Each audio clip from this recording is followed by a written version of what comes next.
Hi everyone, গেছো দিদি রবিবারের গল্পে তোমাদের সবাইকে স্বাগত জানাই। আমি কর্নওয়ালের একটা বিখ্যাত জায়গায় দাঁড়িয়ে আছি। এই জায়গাটার নাম হচ্ছে ফ্যালমাউথ। ফ্যালমাউথ ফল নদীর তীরে অবস্থিত এবং বন্দর শহর।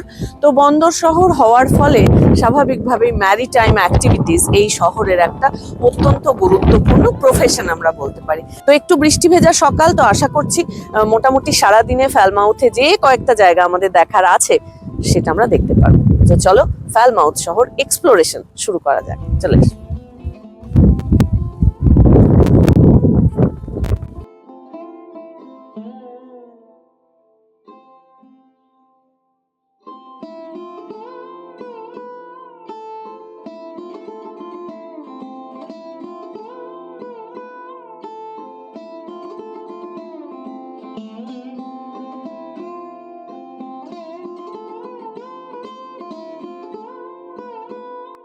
ফ্যালমাউথ পোর্ট সিটি ছাড়াও আর একটা কারণে ভীষণ ফেমাস বা পপুলার, সেটা হচ্ছে ফ্যালমাউথ ক্যাসেল, যেটার কিনা আর একটা নাম পেনডেনিস ক্যাসেল। তো এটা নিয়ে পড়তে গিয়ে আমি দেখছিলাম 1540 থেকে 1542-এর মধ্যে এই ক্যাসেল তৈরি হয়, এবং এই ক্যাসেলটা যিনি তৈরি করেন তিনি অবভিয়াসলি হেনরি এইট তৈরি করেন। তো এই পুরো ফ্যালমাউথ টাউনটা ফোর্টিফিকেশনের জন্য ভীষণ বিখ্যাত, এবং কিংস হেনরি এইট তিনি বেসিক্যালি হোলি রোমান এম্পায়ার এবং ফ্রেঞ্চ ইনভেশন থেকে পুরো ফ্যালমাউথ এরিয়াটাকে বাঁচানোর জন্য কিন্তু এই ফোর্টটা তৈরি করেন। পরবর্তীকালে স্প্যানিশ আক্রমণ যখন হচ্ছিল তখনও কিন্তু এই ফোর্টটার একটা গুরুত্বপূর্ণ ভূমিকা ছিল। তখন হেনরি এইট আরও এটাকে এক্সপ্যান্ড করেন, মানে তার ফোর্টিফিকেশন বা তার যন্ত্রপাতি, এখানে বড় বড় কামান আছে যেটা কিনা আত্মরক্ষার কাজে ব্যবহার হতো, সেটা কিন্তু আরও বেশি, মানে স্ট্রেংথটাকে আরও বেশি এক্সপ্যান্ড করা হয়। এবং আমি পড়ছিলাম প্রথম বিশ্বযুদ্ধ এবং দ্বিতীয় বিশ্বযুদ্ধের সময় পুরো এই ফ্যালমাউথ এরিয়াটার সুরক্ষার ক্ষেত্রে এই প্রাসাদের বা এই ক্যাসেলের একটা গুরুত্বপূর্ণ ভূমিকা ছিল।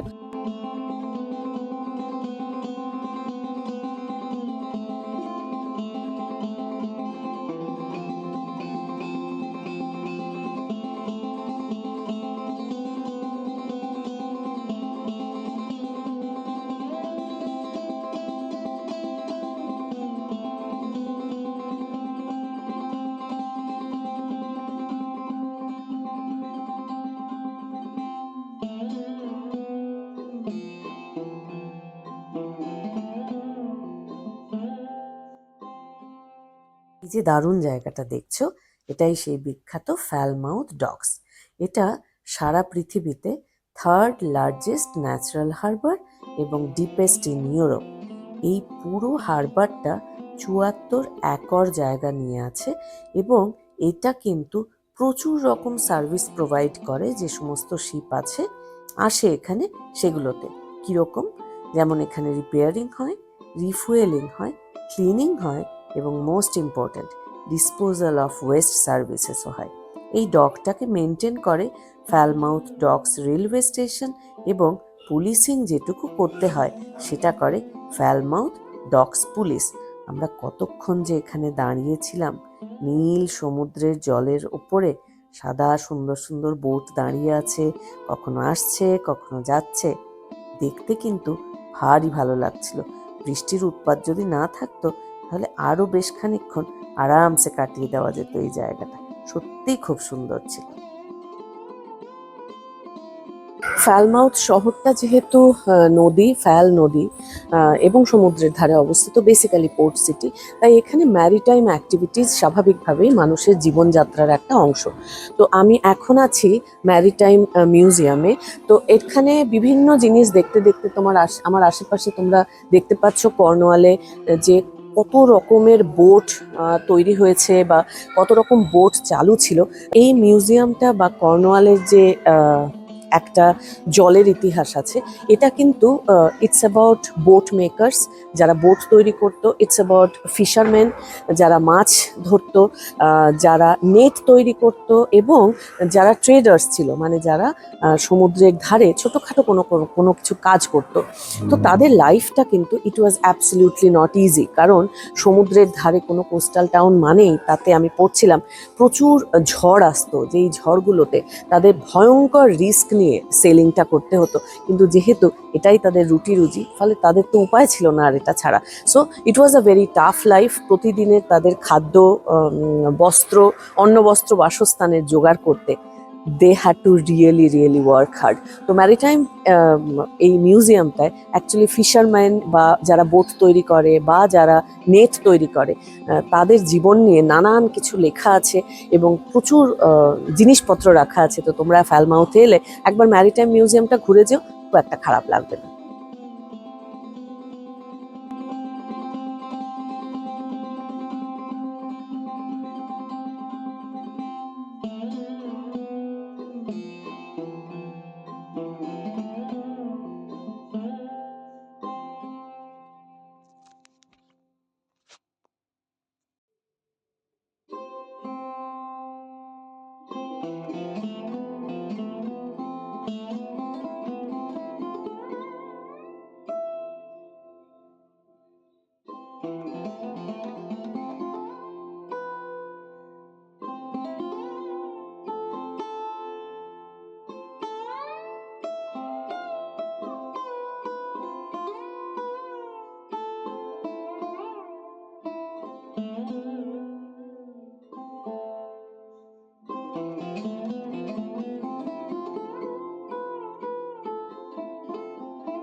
আমি দাঁড়িয়ে আছি ফ্যালমাউথ ডকইয়ার্ডের সামনে। টিউডার টাইম থেকে 19th সেঞ্চুরি পর্যন্ত এই যে ডকইয়ার্ডকে ঘিরে যে কার্যকলাপটা হতো সেটা প্যাকেট শিপস বলা হয়। বেসিক্যালি এই ডকইয়ার্ড থেকে ব্রিটিশ সাম্রাজ্য থেকে বিভিন্ন জায়গায় প্রচুর প্যাকেটস যেত, সেটা আউটপোস্টে যেত, সেটা কলোনিজে যেত, ইত্যাদি প্রভৃতি। তো এই যে প্যাকেট শিপস গুলো ছিল, যেগুলো এই ডকইয়ার্ড থেকে, ফ্যালমাউথ ডকইয়ার্ড থেকে প্রচুর অ্যাক্টিভেটেড হতো, সেখানে বুলিয়ান থাকতো, প্রাইভেট গুডস থাকতো, ছোটখাটো অল্প বিস্তর প্যাসেঞ্জাররাও থাকতো। এবং স্বাভাবিকভাবেই প্রথমে যেটা করা হতো সেটা হচ্ছে প্রচুর প্যাকেট বিভিন্ন জায়গায় বিলি করার জন্য কিন্তু এই জায়গাটা বা এই ডকইয়ার্ডটা ব্যবহার করা হতো। যেহেতু 18th-19th সেঞ্চুরিতেও ব্রিটেন প্রচুর যুদ্ধ করেছে এবং সারা দুনিয়ায় যুদ্ধ করে বেরিয়েছে, কলোনি তৈরির প্রসেসটাই তো যুদ্ধের মাধ্যমেই হয়, তোমরা জানো। তো এই সময় ডকইয়ার্ডের এই প্যাকেট শিপস, এই সিস্টেমটা কিন্তু প্রচন্ডভাবে চালু ছিল। এবং যেহেতু এখানে বেশ কিছু গুরুত্বপূর্ণ সামগ্রীও ক্যারি করা হতো শিপে, তো স্বাভাবিকভাবে এগুলো কিন্তু লাইটলি আর্মড হতো যাতে তাদের কোনো সিকিউরিটিস প্রবলেম না হয়। তো এটা তো আমি জানছিলামই। সঙ্গে আর একটা নতুন জিনিস যেটা দেখছি সেটা হচ্ছে, আমি শিপ বিল্ডিং ইন্ডাস্ট্রি প্রচুর পড়েছি ইতিহাসে, এখানে কিন্তু আমি দেখতে পাচ্ছি যে জাহাজ তৈরি হচ্ছে। মানে আমি এটা কখনো দেখিনি, তো ভীষণ ভালো লাগছে। তোমরাও একটু দেখো, জুম করে দেখানোর চেষ্টা করছি। শিপ বিল্ডিং, ইটস মানে অ্যামেজিং। আমি ভাবিনি যে এখানে এসে শিপ বিল্ডিংটাও আমি দেখতে পাবো।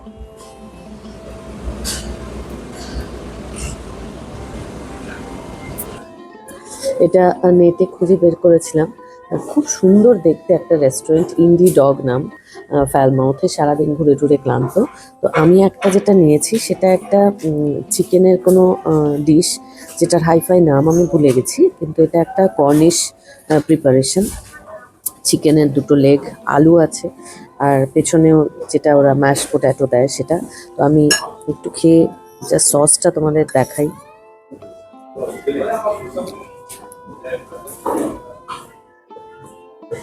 খুব ভালো খেতে, ইন আ সেন্স। এক তো হচ্ছে আমি ঠিক বুঝতে পারছি না যে সসটা কি ইউজ হয়েছে, একটা মেপল সিরাপ টাইপের কিছু থাকতে পারে, কিন্তু এমন একটা স্বাদ যেটার সঙ্গে আমি পরিচিত নয়, তাই জন্য আমার বেশি ভালো লাগছে। আর এইটা আর একটা ডিশ যেটা হচ্ছে ফিশ ফিঙ্গার বার্গার, যেটা কিনা এর আগে আমরা ফিশ ফিঙ্গার বার্গার বলে কিছু খাইনি। তো সেটাও একটুখানি আমি, এরা সাধারণত হোয়াইট ফিশ ইউজ করে, সেটা কিছু ক্ষেত্রে হ্যাডক হয় বা অন্য কিছু। এটা ওই ফিশ অ্যান্ড চিপস যেমন হয়, মানে একদম ক্রিস্প, সেরকম একটা মাছের বেসিক্যালি ফিশ ফিঙ্গার মতন, তার সঙ্গে বার্গার। এটাও কিন্তু আমাদের কাছে একটা নতুন। আর সঙ্গে মানে সি সাইডে আছি বলে খুব সুন্দর একটা অরেঞ্জ জুস দেওয়া একটা ড্রিঙ্ক নিয়েছি, so I am enjoying it.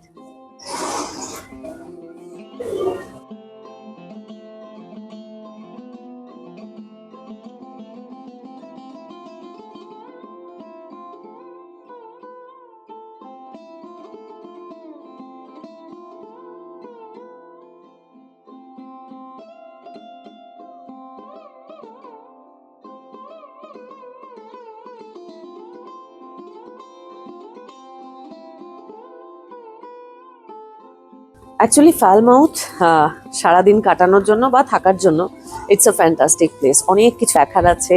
পোর্টে তো তোমরা অনেকক্ষণ সময় কাটাতে পারো।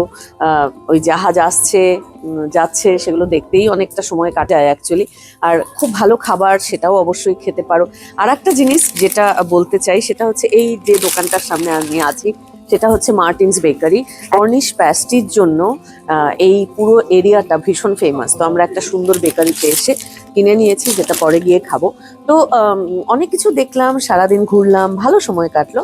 তো তোমরা যদি কর্নওয়ালে আসো তাহলে অবশ্যই ফ্যালমাউথে সারাদিন কাটাতে বা সারাদিন রাত্রি থাকতেও একদম ভুলো না। আজকের মতন গেছো দিদি রবিবারের গল্প এখানেই শেষ হচ্ছে। সবাই খুব ভালো থেকো, আর মোস্ট ইম্পর্টেন্ট ভালো রেখো সবাইকে। Bye bye everyone, take care.